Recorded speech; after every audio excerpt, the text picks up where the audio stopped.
Donc, avant d'attaquer une vidéo concernant vraiment les mises en forme des documents dans Word, donc voici un petit exemple pour tout ce qui est alignement et surtout les sélections que vous avez à faire.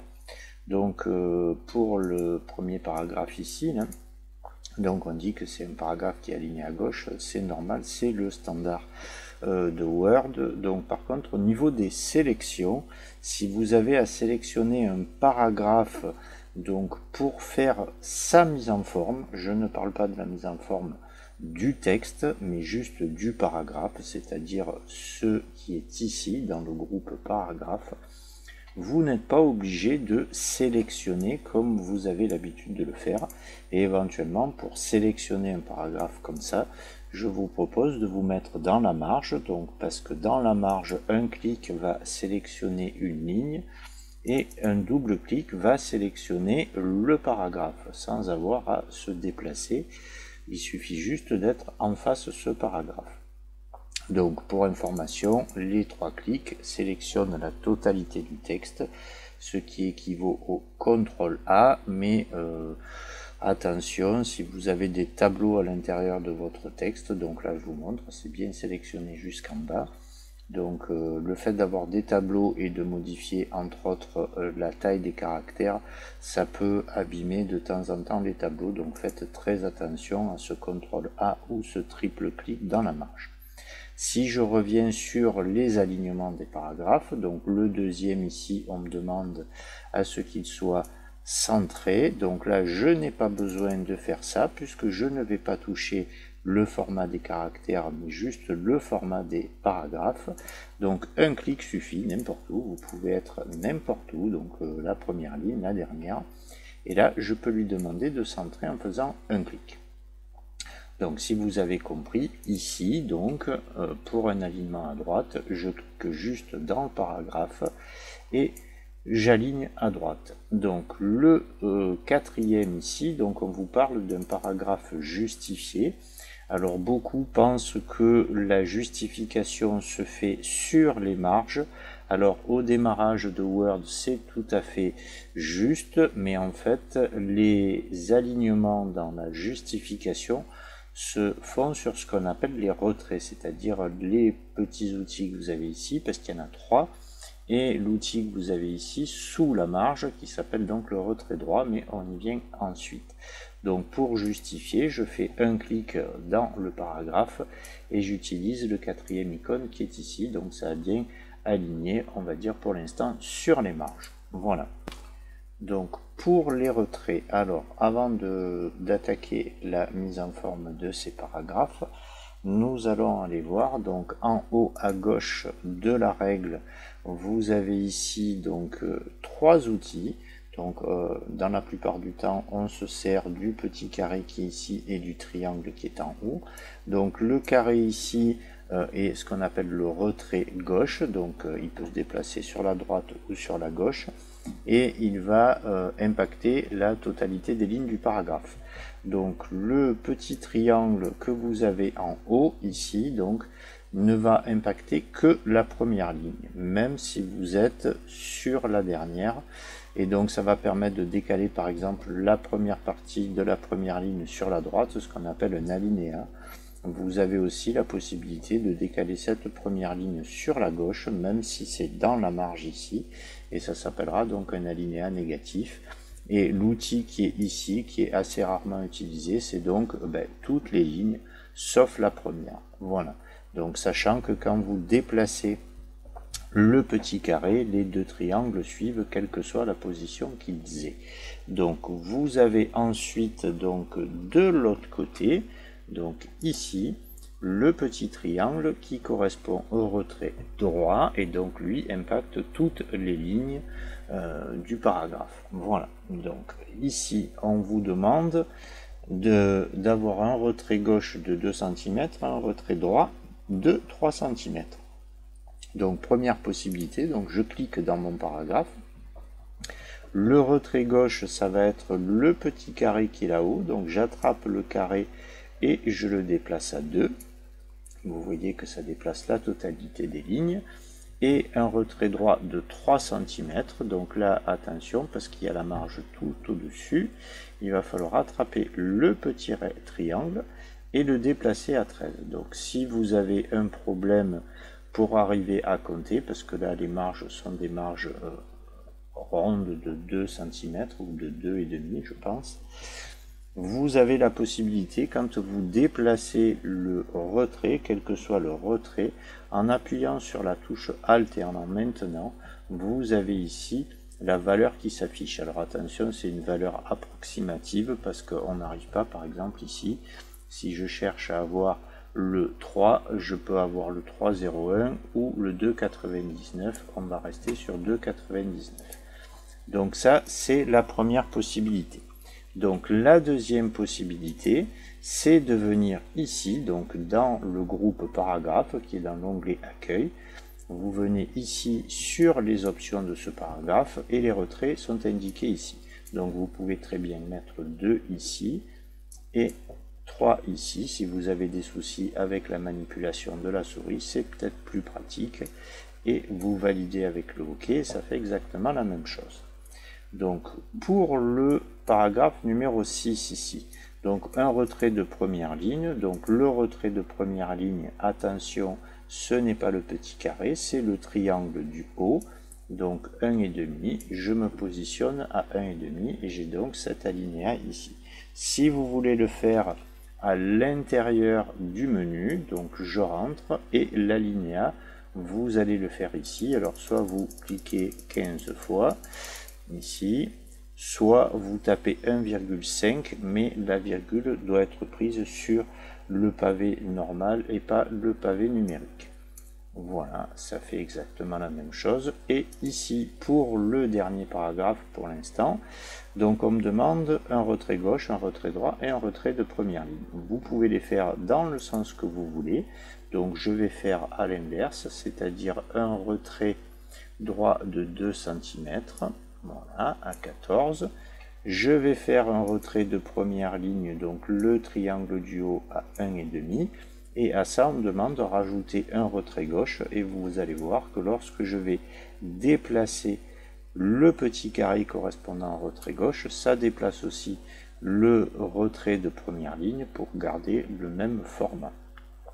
Donc ça, c'était une chose. Donc les retraits d'un côté, et supposez maintenant que vous vouliez faire ce paragraphe, pardon, le 6 ici, au même format que le 7. Donc là, on va utiliser un petit outil qui s'appelle reproduire la mise en forme. Alors je fais bien attention de ne pas cliquer à un endroit où il y a du gras, parce que je récupérerai le gras aussi sur le mot sur lequel je vais cliquer ensuite. Donc je me mets dans un mot qui est au même format que le mot sur le paragraphe précédent. Donc je récupère le format, c'est-à-dire les 3 retraits différents. Je clique n'importe où ici dans le paragraphe numéro 6 et je viens de récupérer le format du paragraphe. Alors pourquoi cliquer dans un texte qui n'est pas en gras? Parce que si j'avais fait la même chose, donc je vais faire ça sur le paragraphe numéro 5.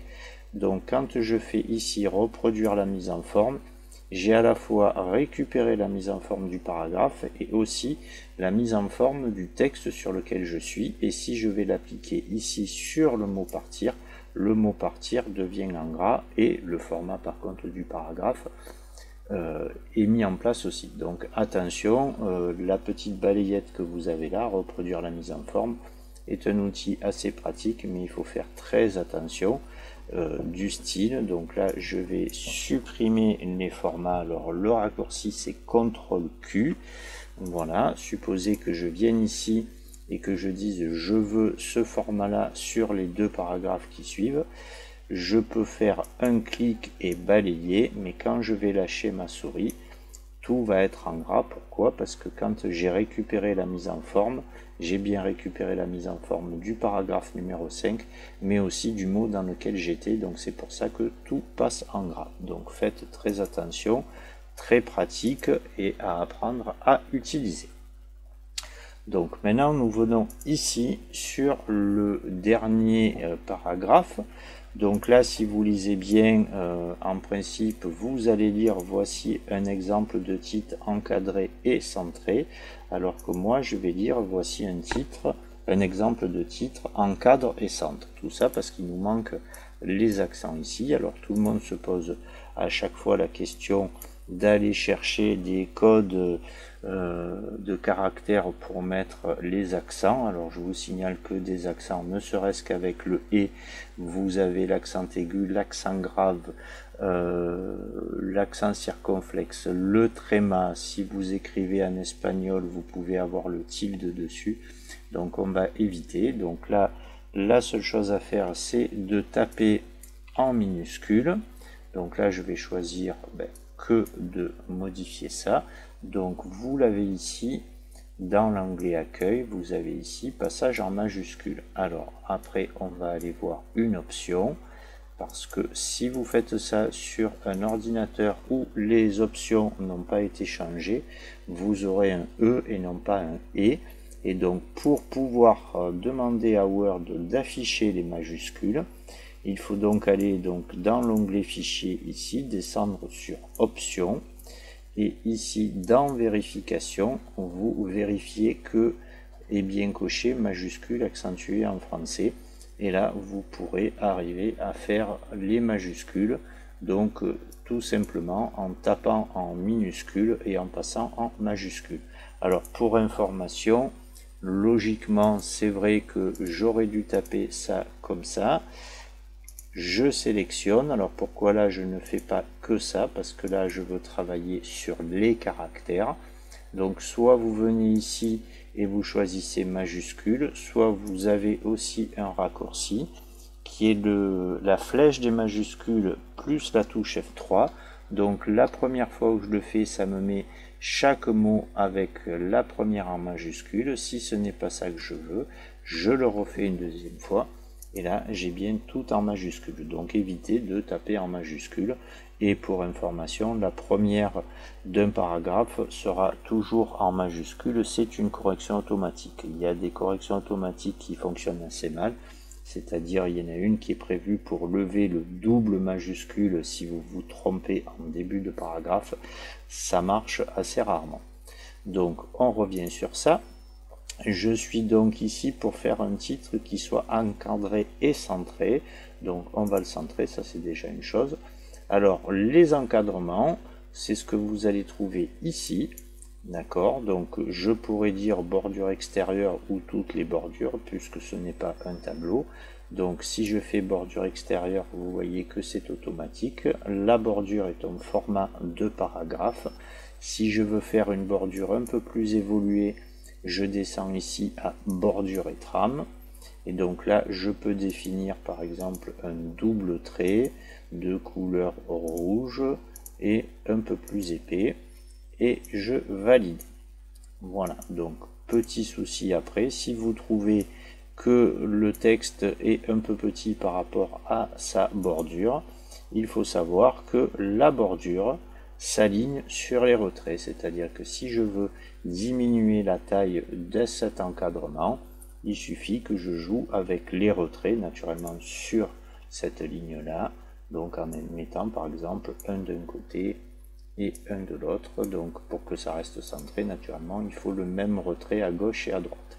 Voilà, donc je pense qu'on a fait le tour de tout ce qui était mise en forme des paragraphes, donc on y reviendra dans les vidéos suivantes.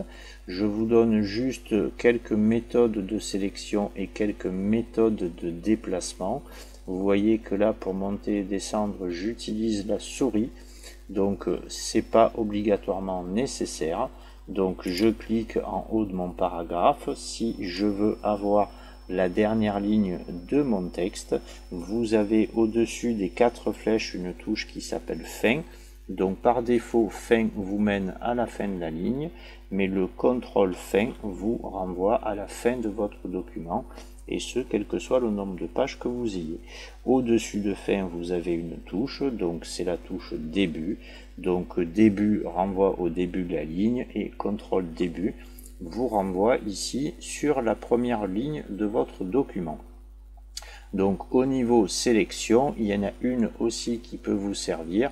Si vous voulez sélectionner une phrase, par exemple, je ne sais pas où elle finit. Donc voilà, ça c'est la première phrase de mon paragraphe. Pas besoin de chercher le point. Donc là, je vais le faire sur la deuxième ligne, sur la deuxième phrase, puisque je ne sais pas où elle finit. Donc je maintiens CTRL et je fais un clic. Et ça va me sélectionner la phrase.